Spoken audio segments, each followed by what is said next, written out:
Salam Bapak Ibu yang dikasihi oleh Tuhan kita Yesus Kristus. Kembali lagi dalam renungan kita hari ini dengan topik atau judul yang baru, beritakanlah firman bukan mujizat. Nanti kita akan melihat dalam Markus pasal 1 ayat 44 yang berbunyi demikian. Ingatlah, jangan engkau memberitahukan apa-apa tentang hal ini kepada siapapun, tetapi pergilah, perlihatkanlah dirimu kepada imam dan persembahkanlah untuk pentahiranmu sebagai persembahan yang diperintahkan oleh Musa sebagai bukti bagi mereka. Saudara yang dikasihi oleh Tuhan, di ayat 44 ini akan muncul pertanyaan, mungkin kalau kita mengkritisi akan muncul pertanyaan, mengapa sih Yesus melarang orang kusta untuk tidak memberitahukan apa-apa kepada orang-orang lain bahwa Yesus sudah mentahirkan orang kusta itu?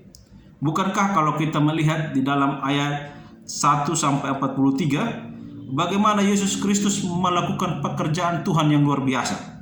Ya, bukankah baik jika kabar tentang pentahiran orang kusta ini diberitahukan atau disebarluaskan kepada banyak orang? Tentu itu sangat baik kalau kita melihat di zaman-zaman sekarang ya.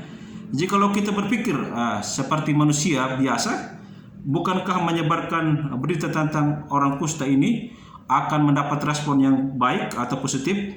Tetapi Kristus berkata diam, ya, jangan beritahukan ini kepada siapapun. Sebagai manusia kita mempunyai sifat yang alamiah, ya, untuk menunjukkan sesuatu yang baru dan sangat menakjubkan. Orang kusta itu disembuhkan atau ditahirkan oleh Tuhan. Orang kusta tidak boleh berada di lingkungan keluarga kalau dia masih dalam keadaan sakit kusta. Tetapi Yesus datang dan mentahirkan. Itu adalah sesuatu yang luar biasa dan itu sangat menakjubkan. Tidak semua orang bisa melakukannya. Yesus melakukan mujizat yang luar biasa bagi orang kusta. Tetapi menariknya adalah Yesus tetap berkata diam. Nah, saudara yang dikasihi oleh Tuhan, sekarang kita boleh melihat ya, dari segi bisnis juga, bukankah itu sesuatu yang baik dalam sisi pemasaran ya, untuk diperjualbelikanlah dalam tanda petik ya, yang paling ampuh untuk mendapatkan keuntungan baik dari sisi kepopuleran sebagai manusia dan juga bisa mendapatkan uang yang baik dari kejadian tersebut ya. Tetapi yang menarik bagi Yesus adalah, yang kalau saya melihat dengan jernih tulisan ini atau ayat ini adalah, Yesus tahu bahwa ketika orang ini sembuh nanti banyak orang yang akan mencari Yesus. Tetapi mereka bukan mencari Yesus karena mereka haus akan firman, tetapi mereka menganggap Yesus sama seperti dukun yang menyembuhkan orang sakit. Nah, ini menarik Bapak Ibu yang dikasihi oleh Tuhan. Ya, mereka bukan mencari Yesus untuk mendapatkan keselamatan, tetapi nantinya mereka hanya datang mencari Yesus supaya persoalan-persoalan mereka, sakit penyakit mereka disembuhkan. Dan itu Yesus sangat marah. Ya, Yesus sangat marah karena dia tahu sifat manusia itu seperti demikian. Yang pada akhirnya nanti mereka tidak mengenal Allah. Ya, mereka tidak mengenal Tuhan yang baik, yang benar, tetapi mereka hanya tahu mujizat.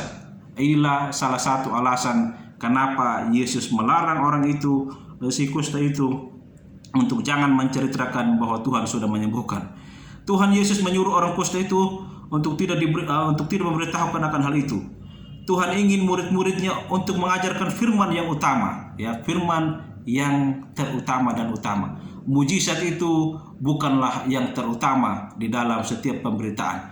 Nah, kalau kita tarik di dalam pelayanan kita hari lepas hari, terlalu banyak kita menggembor-gemborkan mujizat. Tetapi tahukah saudara bahwa apa yang Yesus, mungkin Yesus sangat marah kepada kita sekarang jikalau kita hanya menggembor-gemborkan mujizat. Tuhan ingin kita sampaikan bahwa Yesuslah Kristus Tuhan dan Juru Selamat, bahwa Dialah Allah yang menyelamatkan kita, yang mengangkat kita dari pasar perbudakan dosa dan kita dipulihkan. Itulah yang harus menjadi berita utama dari setiap pemberitaan firman yang kita mau sampaikan kepada siapapun. Kita harus mengajarkan firman-Nya yang utama. Yesus sedang menegaskan bahwa memberitakan firman lebih utama daripada sekedar mujizat. Saya ulangi, memberitakan firman lebih utama dari sekadar memberikan mujizat. Saudara, mujizat pun setan pun bisa membuat mujizat. John Calvin pernah berkata, iblis pun bisa membuat mujizatnya sendiri. Kita harus hidup dalam firman Allah. Mentaati firman Allah pasti akan diikuti tanda-tanda atau pekerjaan yang membuat orang akan memuliakan Allah, yaitu Juru Selamat kita Yesus Kristus. Lakukanlah yang terbaik, maka beritakanlah firman, maka itu akan mengikuti perjalanan hidup kita. Itulah sebabnya kita tidak boleh dininabobokan oleh pengajaran-pengajaran. Kalau Anda ada masalah, datanglah pada Yesus, maka Tuhan akan menyelesaikan. Memang iya, tapi bukan itu yang terutama. Doa kita adalah di dalam sakit kita, di dalam kesusahan kita harus berdoa Tuhan memberi kita kekuatan dan kita teguh untuk melakukannya. Bukannya sekedar bim salabim. Jadi kalau kau sembuh, kalau kau sakit didoakan langsung sembuh. Tidak, bukan itu yang utama. Tapi ketika kau sakit, kau berdoa bahwa supaya Tuhan menguatkanmu di dalam setiap apa yang sedang terjadi. Itulah Yesus. Saudara, kita harus belajar dari Yesus. Ketika Yesus disalibkan di atas kayu salib, pertanyaan sederhana, apakah Yesus tidak bisa melepaskan diri dari salib? Saudara yang dikasihi oleh Tuhan, jawabannya adalah terlalu gampang Yesus melepaskan dirinya dari salib. Tetapi Yesus tidak memilih itu. Yesus tidak mau melakukannya karena dia melewati proses yang sudah diberikan Bapaknya. Dia taat sampai selesai di atas kayu salib dan dia mati di sana. Itulah proses yang Yesus lalui dan pada akhirnya kita mengenal Dia. Dan dengan cara demikianlah Yesus menebus dosa kita. Yesus memberikan suatu teladan yang baik bagi kita bahwa kita harus taat di tengah persoalan apapun yang kita hadapi.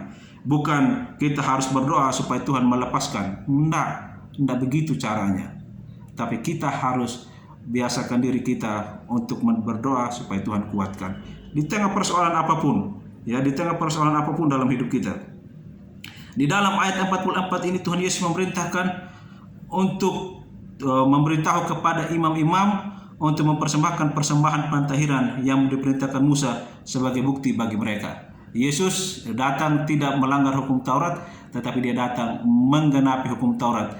Caranya bagaimana? Ketika si kusta itu sembuh, Tuhan tidak berkata kau harus memberitahukan bahwa saya sudah menyembuhkan, enggak. Tetapi Tuhan memberitahukan kepada si kusta itu, perlihatkanlah dirimu kepada imam-imam. Karena pada waktu itu orang yang berhak memberikan bahwa orang ini sudah tahir atau tidak adalah para imam-imam. Yesus menyuruh orang itu untuk datang kepada imam bahwa dia sudah ditahirkan.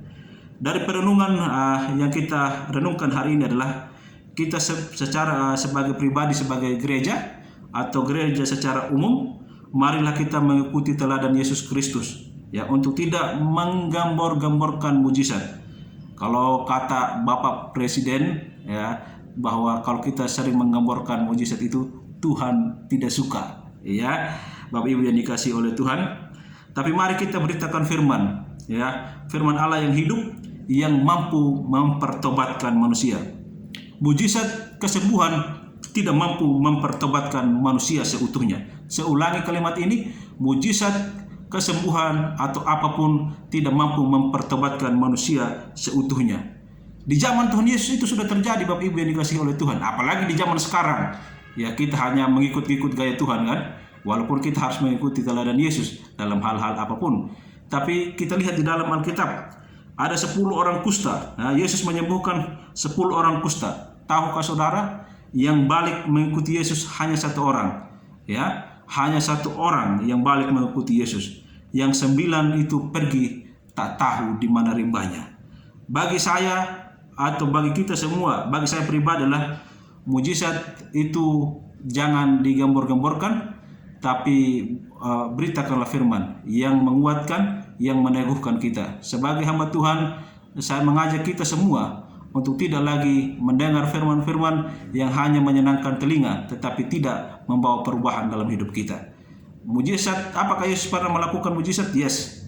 Mujizat terbesar bagi saya adalah ketika Yesus datang ke dunia ini dan menyerahkan hidupnya di atas kayu salib dan dia mati untuk kita. Itulah mujizat terbesar yang Tuhan boleh berikan dalam hidup kita.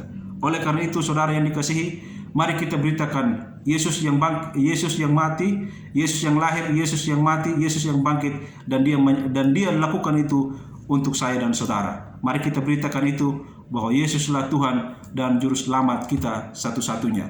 Beritakan firman, bukan yang lain. Tuhan beserta kita. Shalom.